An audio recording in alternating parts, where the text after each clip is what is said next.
बहुत सुंदर एक भाव समझ में आया है। यदुवंशी दौड़े दौड़े गए, बोले भगवान बताओ ना क्या करें, कैसे बचें श्राप से। तो द्वारिकाधीश बोले देखो, हमारे इस सौराष्ट्र की भूमि में एक शंकर जी का मंदिर है और उनका नाम है सोमेश्वर महादेव, श्री सोमनाथ। और सोमनाथ भगवान की कथा भगवान कृष्ण ने यदुवंशियों को सुनाई। यदुवंशी बोले कौन है सोमनाथ, इनका क्या प्रभाव है? बोले भैया, दक्ष प्रजापति ने अपनी समस्त पुत्रियों का विवाह चंद्रमा के साथ में किया, लेकिन चंद्रमा सबसे ज्यादा प्रेम करता है रोहिणी नाम की पत्नी से, दक्ष की बेटी। बाकी की बेटियों को ज्यादा प्रेम नहीं करता, जिसकी वजह से बाकी की बेटियों ने जाके दक्ष से शिकायत कर दी। बोले चंद्रमा जो है रोहिणी को ज्यादा प्रेम करते हैं, हमसे नहीं करते। रोष में भर करके बिना सोच विचार किए दक्ष ने श्राप दे दिया, तुमको रूप का बहुत अभिमान है चंद्रमा, मैं तुमको श्राप देता हूं, तुम अपने रूप से विहीन हो जाओगे। चंद्रमा थोड़े घबराए, लेकिन फिर मुस्कुरा के बोले ससुर जी, आपने श्राप तो हमको दे दिया कि हम रूप से विहीन हो जाएं धीरे धीरे, लेकिन इससे विधवा तो आपकी बेटियां ही हो जाएंगी। दक्ष प्रजापति बोले ये तो मैंने सोचा ही नहीं। केवल एक बेटी के प्रेम को देख करके बाकी बेटियों ने आपसे शिकायत कर दी और आपने हमको रूप विहीन होने का श्राप दे दिया, परंतु इससे भला किसी का नहीं होगा, बल्कि आपकी सारी बेटियां विधवा हो जाएंगी जिस दिन मैं अदृश्य हो जाऊंगा। दक्ष प्रजापति बोले अब क्या करें, श्राप तो लग गया, अब तो कोई उपाय नहीं। तब इसी भूमि पर साक्षात चंद्रमा प्रकट हुए और उन्होंने महादेव की उपासना की, महादेव को प्रणाम किया। जब तप किया, समुद्र के किनारे खड़े होकर के धीरे धीरे उनका रूप कम होता जा रहा था। जैसी अमावस्या प्रारंभ होने वाली थी, भगवान शिव दया की मूर्ति हैं, दया के देव हैं, करुणावतार हैं। चंद्रमा के कष्ट को देख ना सके और देवादिदेव महादेव सोमनाथ बन करके प्रकट हो गए। बोलो सोमनाथ महादेव की। सोम यानी चंद्रमा, उसके जो नाथ हैं, नाथ किसको कहते हैं? नाथ कहते हैं रक्षक को। नाथ शब्द का अर्थ होता है रक्षक। सोम यानी चंद्रमा के जो रक्षक हैं वो सोमनाथ। चंद्रमा के सामने प्रकट हो गए। बोले क्या बात है चंद्रमा, इतने दुखी क्यों हो?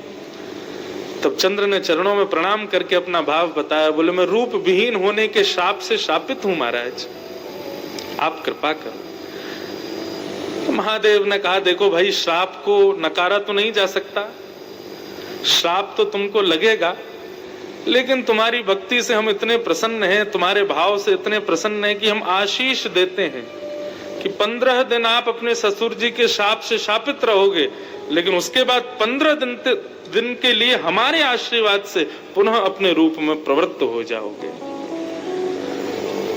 शाप तो लगेगा, लेकिन हमारा आशीर्वाद भी मिलेगा। तो एकम से लेकर के और अमावस्या तक चंद्रमा जो है वो श्राप में रहते हैं, लेकिन उसके बाद प्रारंभ होता है महादेव का आशीर्वाद और पुनः अपने रूप में आने लग जाते हैं। और पूर्णिमा के दिन पूर्ण चंद्राकार आकाश में चंद्रमा प्रवृत्त हो जाते हैं। ऐसे महादेव के प्रणाम करने से, ऐसे सोमनाथ भगवान को प्रणाम करने से चंद्रमा बन गए। भगवान कृष्ण बोले हमें लगता है कि हमारे यदुवंशियों के श्राप को भी शायद महादेव इसी प्रकार किसी आशीर्वाद में बदल दें। तो भैया आप सब लोग यही कीजिए, द्वारिका से बढ़िया नाव करते। अच्छा, अब जो द्वारिका हम लोग जिसका दर्शन करते हैं, इसका निर्माण विश्वकर्मा ने किया, परंतु जो द्वारिका भगवान द्वारिकाधीश जिसमें विराजते थे वो ये नहीं थी। ऐसा बताते हैं कि द्वारिका तो समुद्र के भीतर थी। ठाकुर जी कभी कभी अपनी सभा करने के लिए इधर आया करते थे और यहाँ बैठ करके सभा करते थे। ऐसा बताते हैं कि ये सभागृह था भगवान का।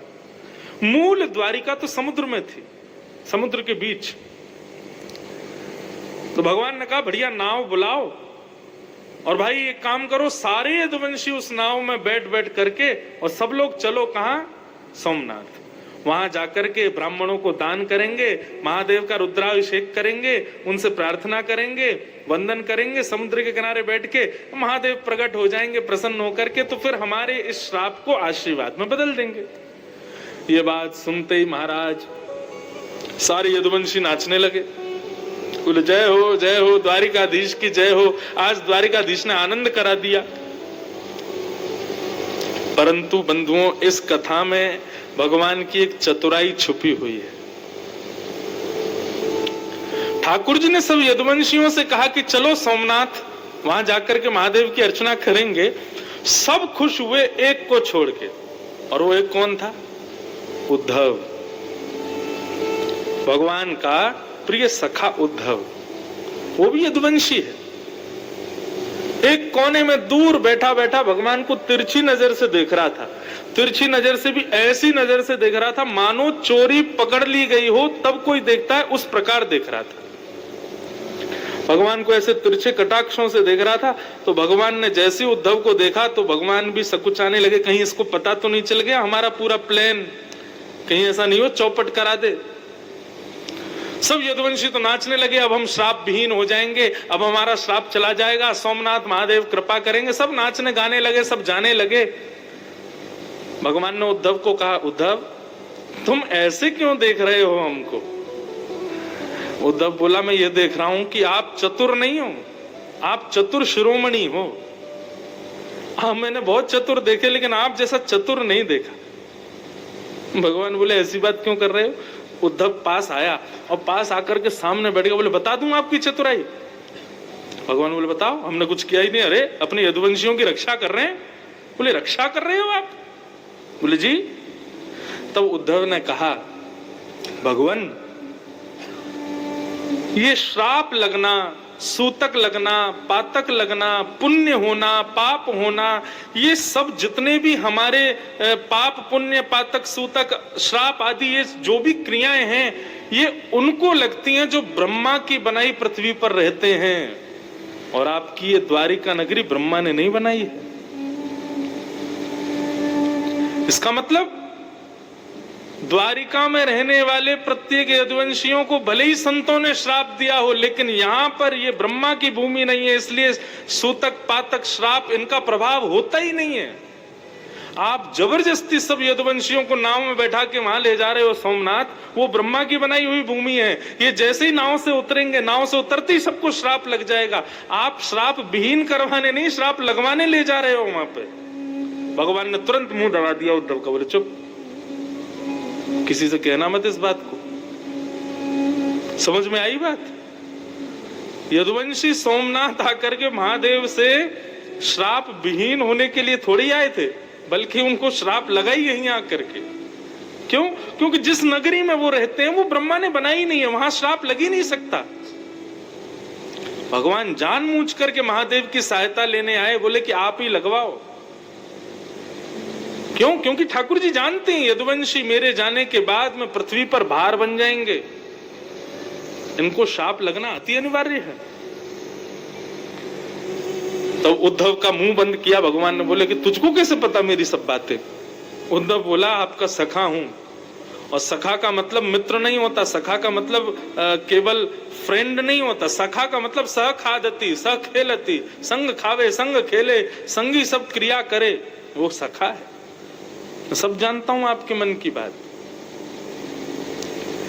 और उद्धव ने कहा, मैं ये भी जानता हूं आप सबको लेके जाओगे, मुझको नहीं लेके जाओगे, आप मुझको यहीं छोड़ के जाओगे। भगवान ने कहा, मैं चाहता हूं कि मेरे बाद ये यदुवंशी सब श्राप से नष्ट हो जाएंगे, द्वारिका समुद्र में डूब जाएगी उद्धव, तब मेरी भक्ति की ध्वजा को लेकर के तुम पृथ्वी पर भ्रमण करना, इसलिए तुमको नहीं लेके जाऊंगा। और भगवान देखते ही देखते सब यदुवंशियों को लेकर के सोमनाथ आए, और जैसे ही नाव से उतर करके उन्होंने यहां अपने पैर रखे हैं, रखते ही ये ब्रह्मा की भूमि है, संतों का सबका श्राप लगता चला गया। भले ही सबने जाकर के सोमनाथ महादेव से कहा हो कि हमारे श्राप को हमसे विहीन कर दीजिए, लेकिन भगवान कृष्ण ने भी कहा हो बोले बिल्कुल मत करना, लगे रहने दो, ये सब यदुवंशी हैं। और रही बात हमारे श्राप को विहीन करो, तो सोमनाथ महादेव ने किया।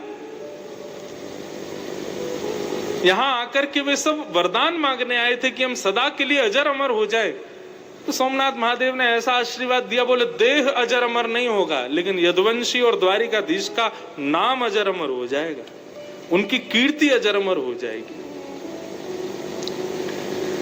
ऐसे महादेव के शरण में लाकर के हमारे द्वारिकाधीश ने यदुवंशियों को श्राप लगवाया। अच्छा, एक बात और कहें, ये बड़ी गोपनीय कथा है, सब जगह कोई सुनाएगा भी नहीं और सुनने को मिलती भी नहीं। हमको भी किसी बहुत बड़े विद्वान ने बड़ी धीरे से सुनाई थी तो हमको मिल गई, तो आज सोमनाथ में आने का अवसर मिला तो हमने कही यहीं पर ये कथा का उद्घाटन किया जाए, इसको सुनाया जाए। तो ऐसे सोमनाथ हैं जो कि कृष्ण लीला के उपसंहार में सहायक बने। बंधुओं, दूसरी बात कहूं, हमसे जो भी अपराध बन जाते हैं भगवत सेवा में, भगवत प्रीति में, उन अपराधों से यदि विमुख होना है तो सोमनाथ जी का दर्शन जरूर करो।